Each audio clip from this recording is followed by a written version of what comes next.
وَلَقَدْ يَسَّرْنَا الْقُرْآنَ لِلذِّكْرِ فَهَلْ مِن مُّدَّكِرٍ۔ اور ہم نے قرآن کو سمجھنے کے لیے آسان کر دیا، تو کوئی ہے جو سوچے سمجھے۔ صوت القرآن، قرآن کی آواز۔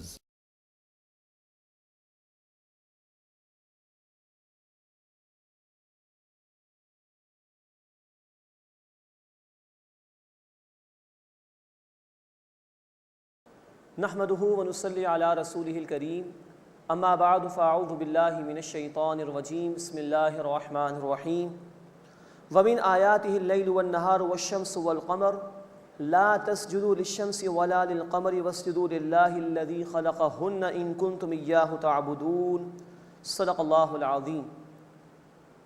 سورہ حامیم السجدہ آیت نمبر 37 سے ہم اپنا مطالعہ شروع کر رہے ہیں۔ 5واں رکوع اس سورہ مبارکہ کا جاری ہے۔ اب اللہ تعالیٰ کی قدرتوں کا بیان ہے اور اس کے بعد مجرمین کے انجام کا ذکر آئے گا، اور حفاظت قرآن کے حوالے سے بھی ایک آیت انشاءاللہ ہم پڑھیں گے۔ وَمِنْ آیَاتِهِ اللَّيْلُ وَالنَّهَارُ، اور اللہ کی نشانیوں میں سے ہے رات اور دن، وَالشَّمْسُ وَالْقَمَرُ، اور سورج اور چاند۔ لَا تَسْجُدُوا لِلشَّمْسِ وَلَا لِلْقَمَرِ، تم نہ سورج کو سجدہ کرو نہ چاند کو۔ یہ اشارہ ان لوگوں کی طرف ہے کہ جو ستاروں کو پوجتے تھے، سورج اور چاند کو سجدہ کرتے تھے۔ وَاسْجُدُوا لِلَّهِ، اور تم اللہ کو سجدہ کرو، الَّذِي خَلَقَهُنَّ، وہ اللہ کے جس نے ان سب چیزوں کو پیدا فرمایا، إِن كُنتُمْ إِيَّاهُ تَعْبُدُونَ، اگر تم اسی کی عبادت کرتے ہو۔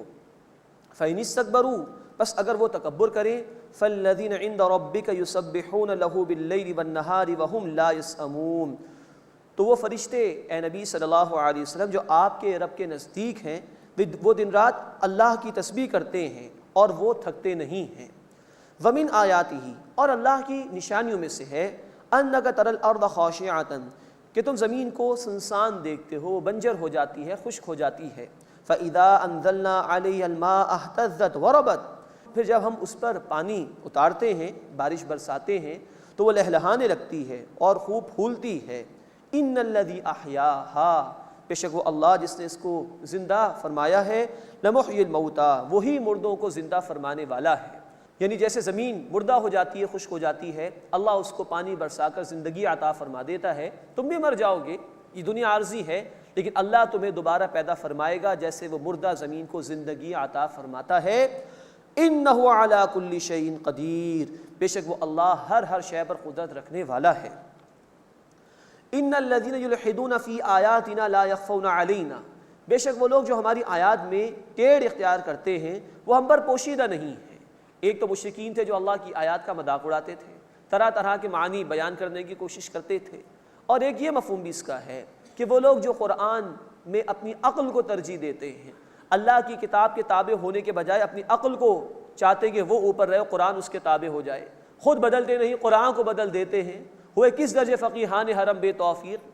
تو وہ لوگ جو اللہ کی کتاب کی آیات کے اندر ٹیڑھ تلاش کرتے ہیں، غلط معنی اس میں سے حاصل کرنے کی کوشش کرتے ہیں، اپنی من چاہی تعویل اس میں سے حاصل کرنے کی کوشش کرتے ہیں، ایک بات ذہن میں بٹھا لیتے ہیں، اس کے بعد چاہتے ہیں کہ اب قرآن سے دلیل نکال لی جائے۔ لا یخفون علینا، وہ ہم سے پوشیدہ نہیں ہے، اللہ دیکھ رہا ہے ان لوگوں کو۔ افمن یلقی فی النار خیر ام من یأتی آمنا یوم القیامہ، تو کیا وہ شخص کہ جو آگ میں ڈالا جائے بہتر ہے یا وہ جو روز قیامت امن کی حالت میں آئے؟ خود سوچ لو، ایک اللہ کی کتاب کا انکار کرنے والا، دوسرا اس کا اقرار کرنے والا ہے۔ ایک وہ ہے جو اللہ کی کتاب کو فراموش کر کے بیٹھا ہوا ہے، دوسرا وہ ہے جو اس کتاب کو پڑھتا ہے، سمجھتا ہے، اس پر عمل کرتا ہے، اس سے اس کتاب کو تھاما ہوا ہے۔ کیا یہ دونوں برابر ہو سکتے ہیں؟ جواب یہ ہوگا برابر نہیں ہو سکتے۔ اعملوا ما شئتم، تم جو چاہو کرو، انہ بما تعملون بصیر، بے شک جو کچھ تم کرتے ہو اللہ اسے خوب دیکھنے والا ہے۔ ان الذین کفروا بالذکر لما جاءہم، بے شک جن لوگوں نے ذکر یعنی قرآن کا انکار کیا جبکہ وہ ان کے پاس آیا، وَإِنَّهُ لَكِتَابٌ عَزِيزٌ، اور بے شک یہ قرآن یہ بڑی گرامی قدر کتاب ہے، بڑی عظمت والی کتاب ہے۔ مراد ہے کہ جو انکار کرنے والے ہیں وہ تو اپنا انجام دیکھ ہی لیں گے، ان کے انکار کی وجہ سے اللہ کی کتاب کی شان میں کوئی کمی واقع نہیں ہو جائے گی۔ لا یأتیہ الباطل من بین یدیہ ولا من خلفہ، اس کے پاس نہیں آتا باطل، نہ اس کے سامنے سے اور نہ اس کے پیچھے سے۔ تنزیل من حکیم حمید، یہ نازل کیا گیا ہے قرآن اس اللہ کی طرف سے جو حکمت والا ہے اور تعریفوں والا ہے۔ آپ سے آپ اس کی حمد ہو رہی ہے، تعریفیں بیان ہو رہی ہیں۔ یہ اس آیت مبارکہ میں اشارہ ہے قرآن حکیم کی حفاظت کی طرف کہ اللہ تعالیٰ نے اس قرآن کی حفاظت کا ذمہ لیا۔ سورہ الحجر آیت نمبر 9، اِنَّا نَحْنُ نَزَّلْنَا الذِّكْرَ وَإِنَّا لَهُ لَحَافِظُونَ، ہم نے اس الذکر یعنی قرآن کو نازل کیا ہے اور ہم ہی اس کی حفاظت کرنے والے ہیں۔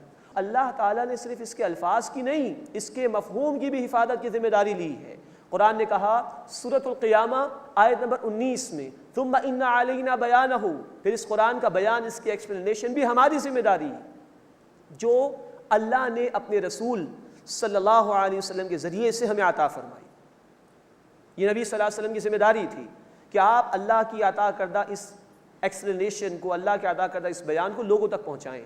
چنانچہ قرآن نے کہا سورۃ النحل آیت نمبر 44، وَأَنزَلْنَا إِلَيْكَ الذِّكْرَ لِتُبَيِّنَ لِلنَّاسِ مَا نُزِّلَ إِلَيْهِمْ، اے نبی صلی اللہ علیہ وسلم یہ ذکر، یہ قرآن ہم نے آپ پر نازل کیا تاکہ آپ لوگوں کے لیے واضح کر دیں کہ اللہ نے کیا نازل فرمایا۔ تو اللہ نے قرآن کے الفاظ کی حفاظت کی بھی ذمہ داری لی ہے اور اللہ تعالیٰ نے اس کے مفہوم کی حفاظت کی بھی ذمہ داری لی ہے۔ جب بھی کسی نے قرآن میں من چاہی تعویل کرنے کی کوشش کی، قرآن کے الفاظ نے اپنی حفاظت خود کی ہے۔ جب کسی نے قرآن کو من چاہے معنی پہنانے کی کوشش کی تو اس کتاب نے اپنی حفاظت خود ہی کی ہے، اس لیے کہ اللہ تعالیٰ نے اس کو محفوظ رکھنے کا ذمہ لیا ہے۔ تنزیل من حکیم حمید، یہ قرآن نازل کیا گیا ہے اس اللہ کی طرف سے جو حکمت والا ہے اور تعریفوں والا ہے۔ آپ سے آپ اس اللہ کی تعریفیں بیان ہو رہی ہیں۔ ما یقال لک الا ما قد قیل للرسل من قبلک، اے نبی صلی اللہ علیہ وسلم آپ کو اس کے سوا نہیں کہا جاتا جو آپ سے پہلے رسولوں کو کہا جا چکا ہے۔ ہر دور میں مخالفت ہوئی ہے تو یہ تسلی دی جا رہی نبی صلی اللہ علیہ وسلم کو۔ ان ربک لذو مغفرۃ وذو عقاب علیم، بے شک آپ کا رب بہت بخشش والا ہے اور دردناک سزا دینے والا بھی ہے۔ اصل میں اللہ کی دونوں شانیں بار بار قرآن بیان کرتا ہے اور ان دونوں کو سامنے رکھنا چاہیے۔ بندے کو اللہ سے امید بھی ہونی چاہیے اس کی رحمت کی کہ اللہ فضل فرمائے گا، کرم فرمائے گا، لیکن ایٹ دا سیم ٹائم بندے کو اللہ کے عذاب سے ڈرنا بھی چاہیے کہ میری پکڑ نہ ہو جائے۔ رحمت کی امید ہوگی تو اصلاح کا عمل ہوتا رہے گا اور انسان نیک عمل کے لیے کوشش کرے گا۔ عذاب کا خوف ہوگا تو انسان برائی سے بچنے کی کوشش کرے گا، لیکن رحمت ہی رحمت کی امید ہو جائے تو کوئی عمل نہیں کرے گا انسان نیک، اب تو بخشش ہو جائے گی، وہ گھمنڈ کا شکار ہو جائے گا۔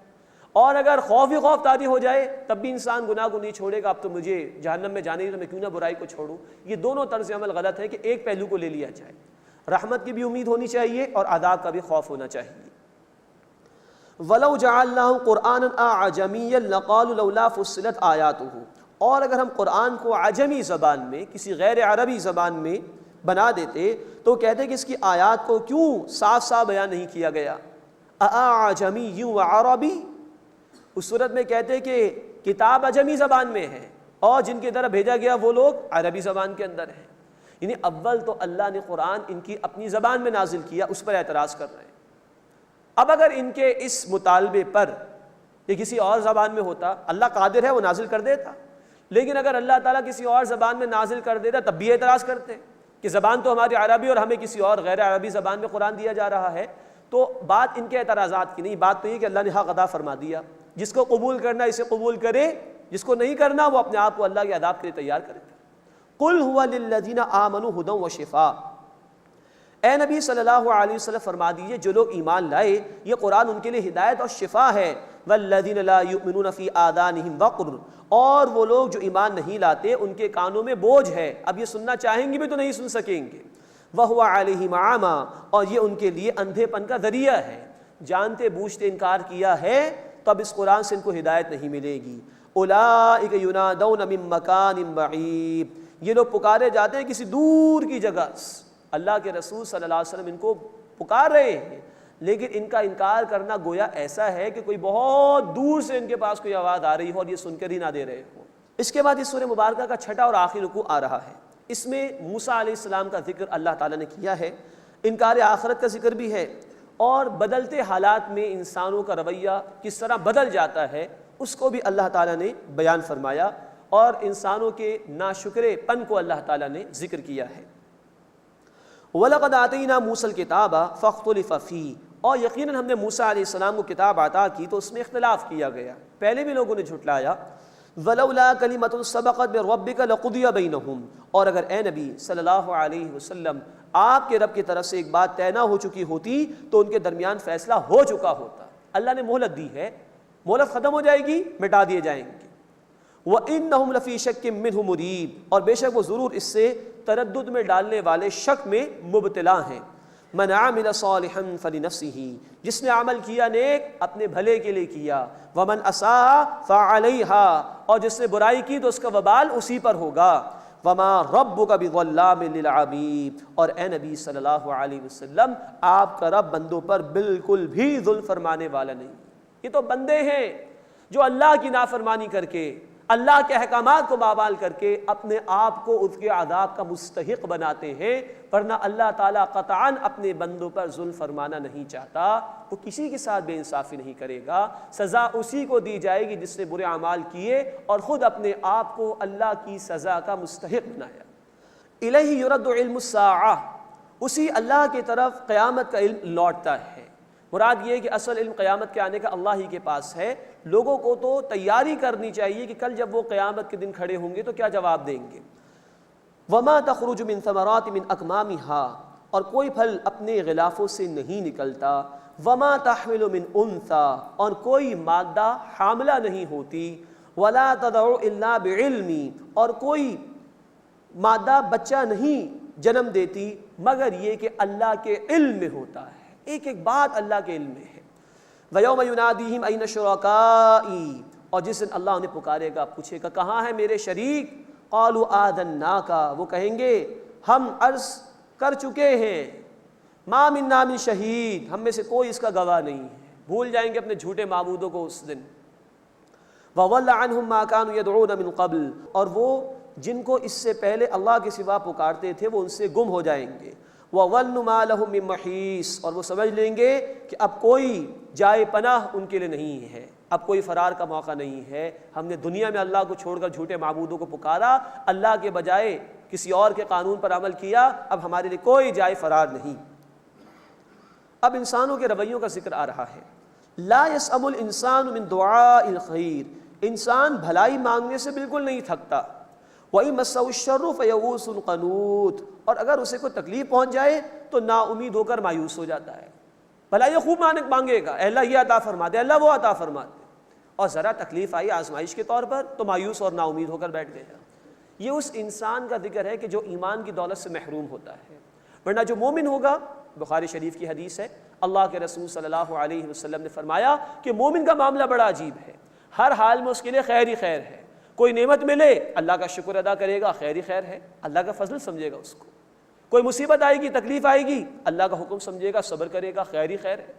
فرمایا کہ یہ کیفیت صرف مومن کو ملتی ہے، اور جس میں ایمان نہیں ہوگا وہ مایوس ہو جائے گا جب کوئی پریشانی آئے گی، جب کوئی آزمائش آئے گی، اور کوئی نعمت مل جائے گی تکبر کے اندر آ جائے گا۔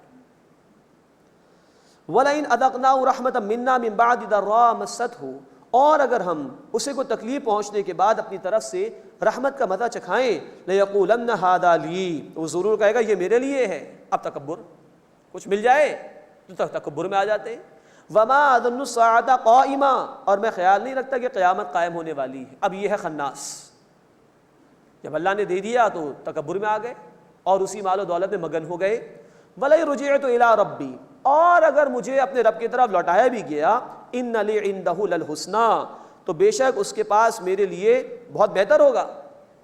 یہ ایک اور بڑا خناس، عام دنیا پرست آدمی مال کی بنیاد پر کسی کے اونچے یا نیچے ہونے کا فیصلہ کر لیتا ہے، حالانکہ اللہ کی منصوبہ بندی یہ ہے کہ اللہ آزماتا ہے بندوں کو۔ سورۃ الفجر آیت نمبر 15 اور 16 میں ذکر ہے، اللہ مال دے کر بھی آزماتا ہے اور اللہ کچھ لے کر یا کم دے کر بھی آزمائش کر رہا ہوتا ہے بندے کی۔ عام مادہ پرست آدمی دیکھتا ہے کہ میرے پاس مال آ گیا تو میں تو بڑا محبوب ہوں اللہ کا، تو اگر قیامت آ بھی گئی، اول تو شک ہوتا ہے اس کو، اگر آ بھی گئی تو اللہ اس سے بہتر عطا فرمائے گا۔ وہ سمجھتے اگر میں برا ہوتا تو کیا اتنا مال مجھے دیا جاتا۔ یہی ہے بہت بڑا خناس جو اس طرح کے لوگوں کے دماغوں میں پیدا ہو جاتا ہے۔ اگر اس اصول کو صحیح مان لیا جائے تو اللہ کے بندوں میں تو جو محبوب سمجھے گا اللہ جنہیں، فرعون بھی شامل ہو جائے گا، قارون بھی شامل ہو جائے گا، حامان بھی شامل ہو جائے گا، یہ سارے مالدار تھے۔ یہ تو معاذ اللہ بڑی بے انصافی کا معاملہ ہو جائے گا۔ بلال رضی اللہ تعالیٰ عنہ کچھ بھی نہیں تھا ان کے پاس۔ تو یہ اصول صحیح ہو ہی نہیں سکتا۔ اصول کیا ہے اللہ کا؟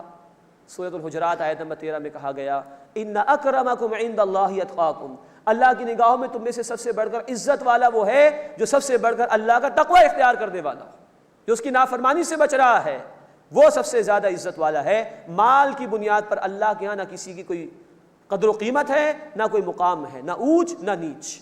فَلَنُنَبِّئَنَّ الَّذِينَ كَفَرُوا بِمَا عَمِلُوا، بس ہم کافروں کو ان کے اعمال سے ضرور آگاہ کریں گے۔ وَلَنُذِيقَنَّهُم مِّنْ عَذَابٍ غَلِيظٍ، اور ہم انہیں ضرور چکھائیں گے ایک سخت عذاب۔ ان کے اعمال کی خبر اللہ ان کو دے دے گا، کیا کرتے رہے، اور یہ عذاب سے دوچار کیے جائیں گے۔ وَإِذَا أَنْعَمْنَا عَلَى الْإِنسَانِ أَعْرَضَ وَنَأَىٰ بِجَانِبِهِ، اور جب ہم انسان پر انعام کرتے ہیں تو اعراض کر لیتا ہے اور اپنا پہلو بدل لیتا ہے، ناشکرا، اللہ کے احکامات کو فراموش کر دیتا ہے۔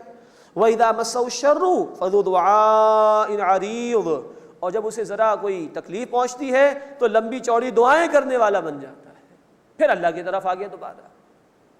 تو بدلتے حالات اصل میں انسان کی آزمائش کے لیے ہے۔ انسان اس کو سمجھتے نہیں کہ میری آزمائش ہو رہی، ذرا نعمت ملتی ہے تکبر میں آ جاتا ہے، ذرا نعمت لے لی گئی مایوس ہو جاتا ہے، دعائیں کرنا شروع کر دیتا ہے۔ یہ ہے اصل میں اس انسان کا طرز عمل کہ جو ایمان کی دولت سے محروم ہو۔ اللہ ہمیں حقیقی ایمان عطا فرمائے۔ جب بھی کوئی نعمت ملے اللہ اپنا شکر ادا کرنے کی توفیق دے، جب بھی کوئی تکلیف آئے اللہ ہمیں صبر کرنے کی توفیق عطا فرمائے۔ قل ارائیتم، اے نبی صلی اللہ علیہ وسلم فرما دیجئے، ذرا مجھے بتاؤ، ان کان من عند اللہ ثم کفرتم بہ، کہ یہ قرآن اگر اللہ کے پاس سے ہو پھر تم نے اس کا کفر یعنی انکار کیا ہو، من اضل ممن هو فی شقاق بعید، تو اس سے بڑا گمراہ کون ہوگا جو دور دراز کی ضد میں ہو۔ یہ قرآن اللہ کی طرف سے آیا اور تم جانتے بوجھتے اس کا انکار کرو تو تم سے بڑا گمراہ کون ہو سکتا ہے۔ اب اس قرآن کی حقانیت پر ایک دلیل آ رہی ہے اور ایک بہت عظیم آیت آ رہی ہے قرآن کی۔ سنریہم آیاتنا فی الآفاق وفی انفسہم، ہم قریب اپنی آیات اپنی نشانیاں انہیں دکھائیں گے اس کائنات میں بھی اور ان کی اپنی جانوں میں بھی، حتی یتبین لہم انہ الحق، یہاں تک کہ ان پر ظاہر ہو جائے گا قرآن حق کلام ہے جو اللہ کی طرف سے آیا۔ اب یہ بہت عظیم آیت ہے قرآن کی، دو اعتبارات سے اس کی تشریح مفسرین نے بیان فرمائی ہے۔ نمبر ایک، اللہ تعالیٰ نے ان مخالفین کی موجودگی میں ہی دکھا دیا کہ اسلام ہی غالب ہوگا۔ مکے کے 13 برس تو سلسلہ یہ رہا کہ مسلمان یک طرفہ طور پر سب کچھ برداشت کر رہے تھے، لیکن مدنی دور میں ہم پڑھ چکے ہیں سورۃ الانفال، غزوہ بدر کے حالات کا تبصرہ ہم نے سمجھا تھا کہ 2 ہجری میں غزوہ بدر کا معاملہ ہوا اور 70 مشرک مارے گئے، 70 قید ہو گئے۔ 8 ہجری میں مکہ فتح ہو گیا۔ تو اس دنیا میں بھی اللہ نے یہ نشانی ان لوگوں کو دکھائی کہ تم مغلوب ہوگے، اور بالآخر فتح مکہ کے موقع پر پورا عرب مغلوب ہو گیا اور اسلام غالب ہو گیا۔ اور ہم پڑھ چکے سورہ توبہ میں کہ 4 مہینے کی مہلت بالآخر ان کو دے دی گئی کہ ایمان لے آؤ ورنہ تمہاری گردنیں اڑا دی جائیں گی۔ تو ایک تو یہ اللہ کی نشانی ہے جو اللہ نے ان کو دکھائی، جس کا ظہور ہوا مدنی دور میں جا کر۔ یہ سورہ مبارکہ حامیم سجدہ مکی صورت ہے۔ اور دوسرا یہ کہ اس کائنات میں اور انسان کی اپنی جانوں میں اللہ کی معرفت کی نشانیاں موجود ہیں، اللہ دکھائے گا ان کو، اور یہ قرآن ان کی طرف رہنمائی دیتا ہے۔ مثلا قرآن نے کہا سورہ آل عمران آیت نمبر 190 میں، ان فی خلق السماوات والارض واختلاف اللیل والنہار لآیات لأولی الالباب، بے شک آسمان اور زمین کی تخلیق میں اور رات اور دن کے آنے جانے میں عقل مند لوگوں کے لیے نشانیاں ہیں۔ آج جس دور میں ہم رہ رہے ہیں بے شمار تحقیقات ہمارے سامنے آ چکی ہیں اور انسان دنگ رہ چکا ہے، یہ گیلیکسیز کا سسٹم، یہ بگ بینگ اور یہ millions and billions of galaxies اور یہ ایکسپینڈنگ یونیورس اور نہ جانے کیا کچھ، کتنی بڑی اللہ کی معرفت کی نشانیاں ہیں جس پر غور و فکر کر کے اللہ کی معرفت بندے کو حاصل ہو سکتی ہے۔ یہ قرآن ان کی طرح غور و فکر کی دعوت دیتا ہے۔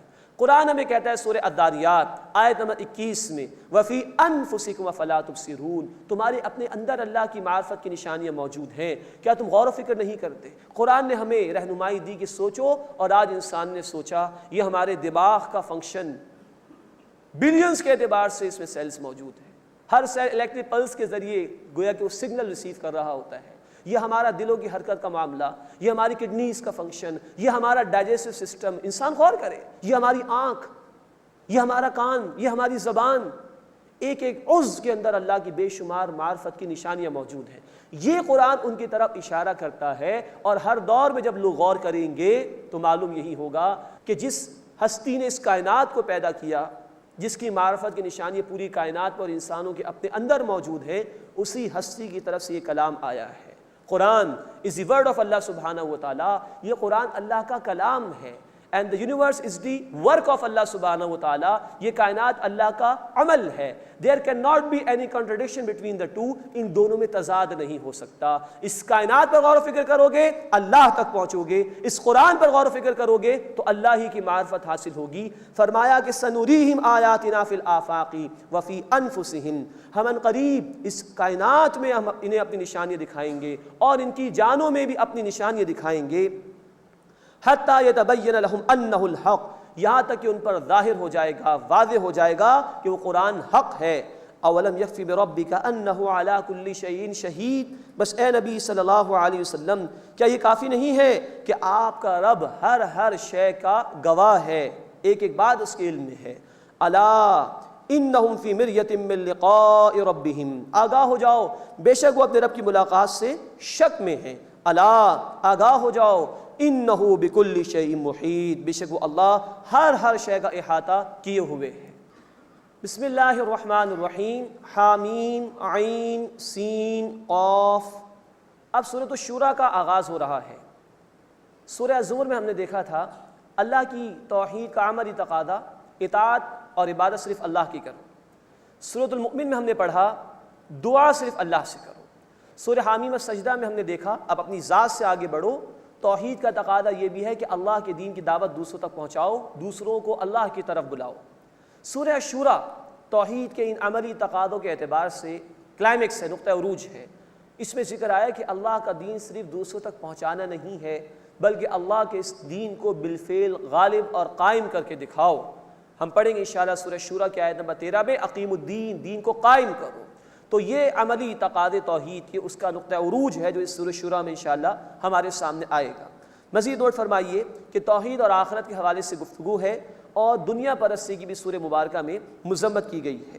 پہلے رکوع میں انشاءاللہ ہم دیکھیں گے اللہ کی رحمتوں کا ذکر ہے اور مشرکین کا رد کیا گیا ہے۔ حامیم عین سین قاف، یہ حروف مقطعات ہیں، انہیں علیحدہ علیحدہ پڑھا جاتا ہے، ان کے اصل معنی اللہ ہی کے علم میں ہے۔ کذالک یوحی الیک والی الذین من قبلک اللہ العزیز الحکیم، اسی طرح اے نبی صلی اللہ علیہ وسلم آپ کی طرف اور آپ سے پہلے لوگوں کی طرف اللہ وحی فرماتا ہے جو کہ غالب ہے، حکمت والا ہے۔ لہ ما فی السماوات و ما فی الارض، اسی اللہ کے لیے ہے جو کچھ آسمانوں میں ہے اور زمین میں ہے۔ وہو العلی العظیم، اور وہ اللہ بلند مرتبے والا، عظمت والا ہے۔ تکاد السماوات یتفطرن من فوقہن، قریب ہے کہ آسمان اپنے اوپر سے پھٹ جائیں۔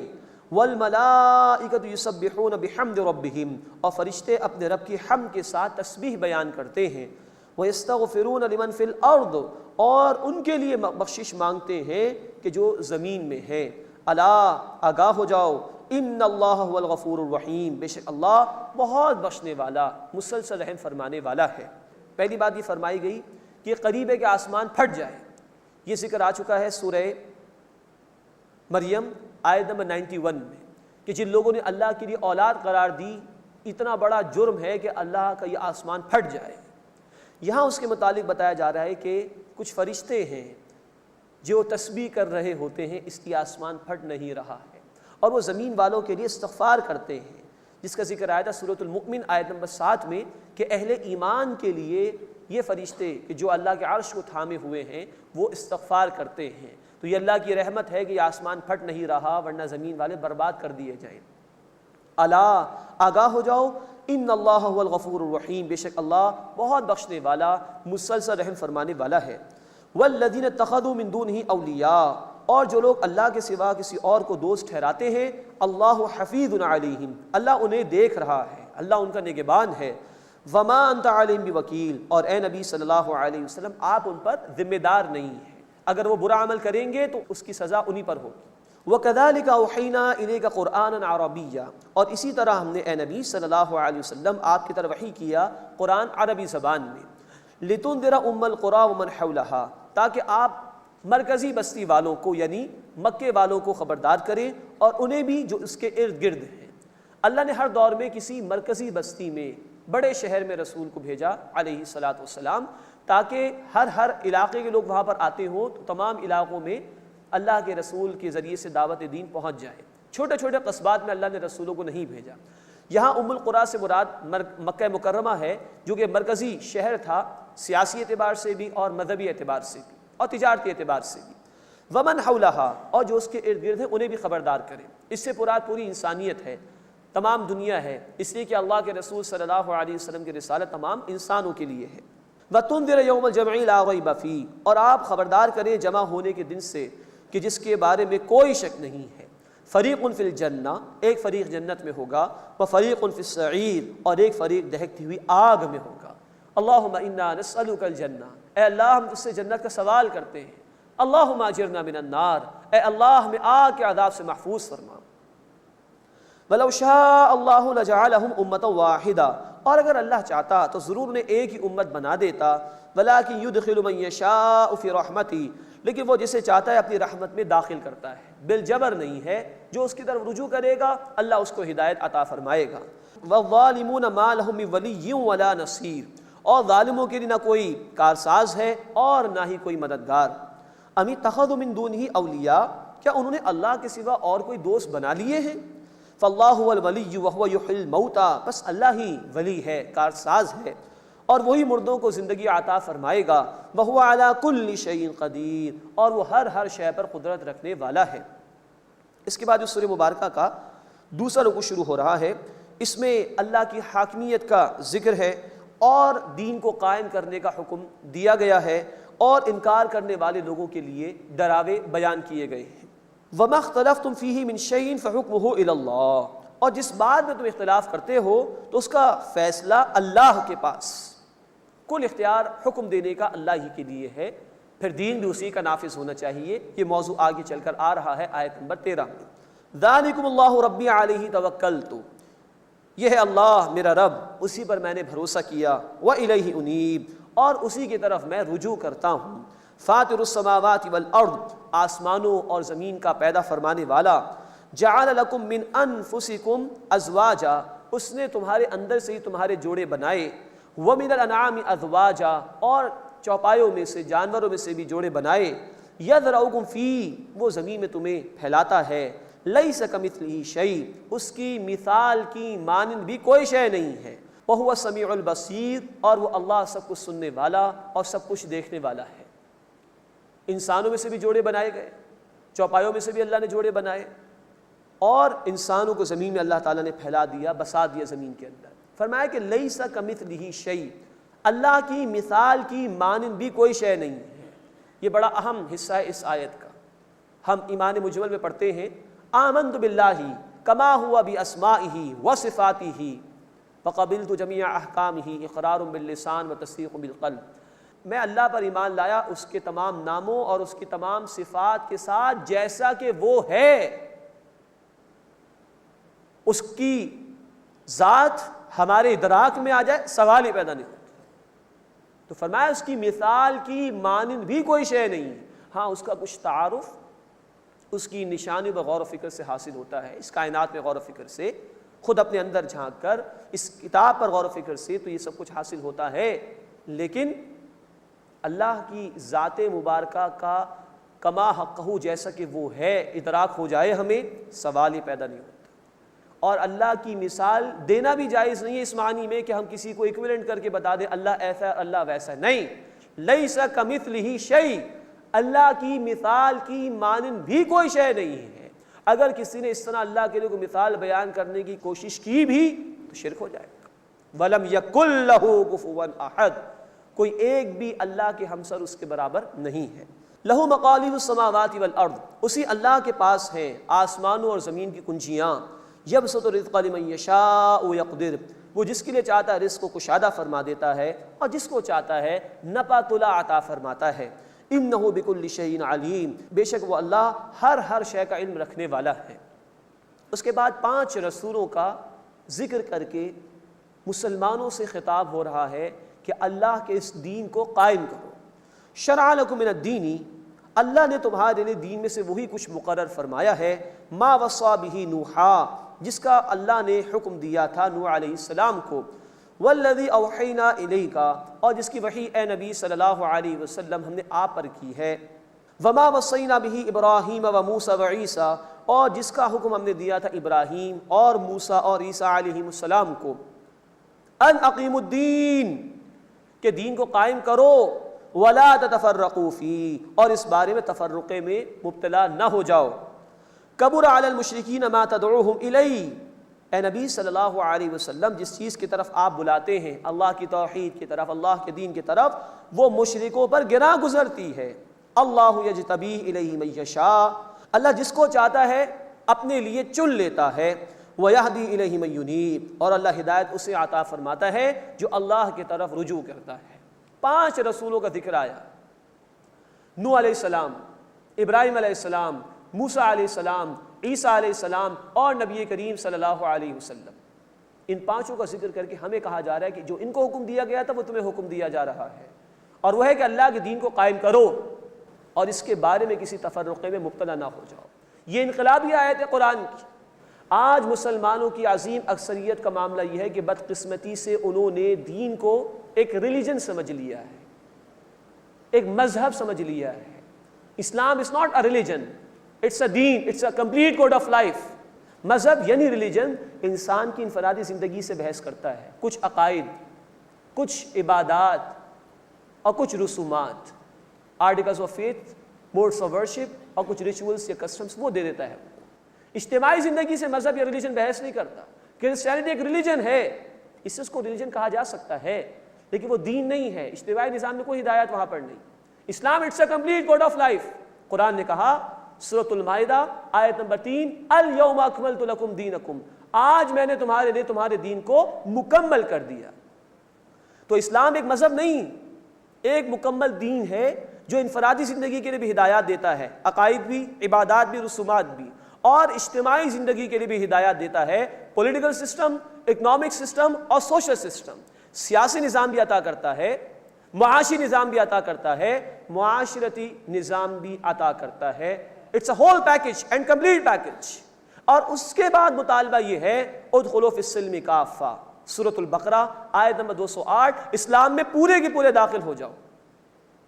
اور کہا گیا سورۃ البقرہ آیت نمبر 85، اگر پورے دین پر عمل نہیں کر رہے، کچھ باتوں کو مان رہے کچھ کو نہیں مان رہے، تو اس کی سزا یہ ہے کہ دنیا میں ذلت اور رسوائی اور آخرت میں شدید عذاب میں لوٹایا جائے گا۔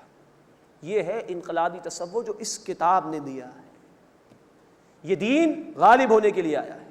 قرآن نے 3 دفعہ کہا نبی صلی اللہ علیہ وسلم کے حوالے سے، سورہ توبہ آیت نمبر 33، سورہ الصف آیت نمبر 9 اور سورۃ الفتح آیت نمبر 28 میں، لِیُظْہِرَہُ عَلَى الدِّینِ کُلِّہِ، اللہ نے اپنے حبیب صلی اللہ علیہ وسلم کو اس لیے بھیجا تاکہ آپ اس دین حق کو کل نظام زندگی پر غالب فرماتے۔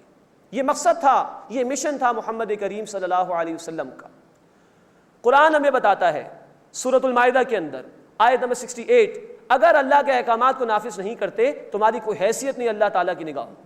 قرآن نے قتال کا حکم ہمیں دیا، سورۃ البقرہ آیت 193 اور سورۃ الانفال آیت نمبر 39، وَيَكُونَ الدِّينُ كُلُّهُ لِلَّهِ، یہ قتال اس لیے ہے تاکہ دین، دی سسٹم آف لائف کل کا کل اللہ تعالیٰ کے لیے ہو جائے۔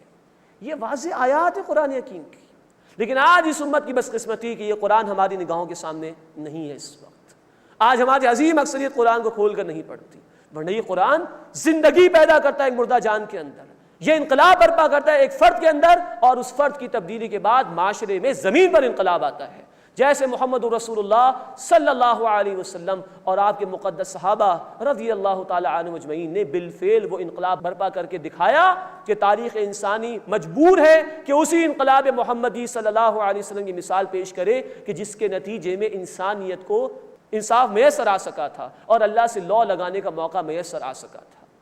اب اللہ کا ہم سے مطالبہ ہے، جو محمد رسول اللہ صلی اللہ علیہ وسلم کو اللہ کا آخری رسول مانتا ہے، اقیم الدین، قائم کرو دین کو، ولا تتفرقوا فی، اور اس بارے میں کسی تفرقے میں مبتلا نہ ہو جاؤ۔ آج ہمارے اختلافات ہیں، آج ہمارے فرقہ واریت ہے، ہم نے کچھ باتیں دین کی لے لی، لیکن دین مغلوب، وہ دین جو بڑی شان سے نکلا تھا وطن سے، پردیس میں وہ آج غریب الغربا ہے۔ یہ وہ کام تھا اور ہے اب بھی جو پوری امت کو انٹیکٹ رکھ سکتا ہے، جمع کر سکتا ہے۔ ایک مقصد، زمین اللہ کی، نظام اس کا ہونا چاہیے، قائم کرو اس کو۔ یہ وہ نظام کی جد و جہد ہے، اقامت دین کی جد و جہد، اللہ کے دین کو اسٹیبلش کرنے کی جد و جہد، جس کی بنیاد پر پوری امت جمع ہو سکتی۔ یہی تو محنت تھی 23 برس کی محمد کریم صلی اللہ علیہ وسلم کی۔ اسی کی خاطر تو فاقے برداشت کیے، 3 برس کی قید برداشت کی، آپ کی 2 بیٹیوں کو طلاق ہوئی، آپ کے صحابہ میں سے 259 صحابہ شہید ہوئے، آپ طائف کی گلیوں میں لہو لہان کیے گئے، آپ احد کے میدان میں لہو لہان کیے گئے کہ نہیں؟ یہ سب کچھ آپ نے برداشت کیا کس لیے؟ کیا مشرکین نے نماز ادا کرنے سے روکا تھا؟ کیا زکوٰۃ کی ادائیگی کا مسئلہ تھا کوئی؟ کیا روزے رکھنے کی کوئی پابندی تھی؟ یہ سب کام ہو سکتے تھے؟ نہیں، یہ دین صرف نماز، زکوٰۃ، روزہ، حج اس کی تعلیم نہیں دیتا، یہ بڑی بڑی عبادات ہیں جو پوری زندگی میں اللہ کی بندگی کے لیے بندے کو تیار کرتی۔ یہ دین اپنی اسٹیبلشمنٹ چاہتا ہے، اور اللہ کے رسول صلی اللہ علیہ وسلم نے اپنا خون دے کر، اپنا خون بہا کر اس دین کو غالب کیا ہے۔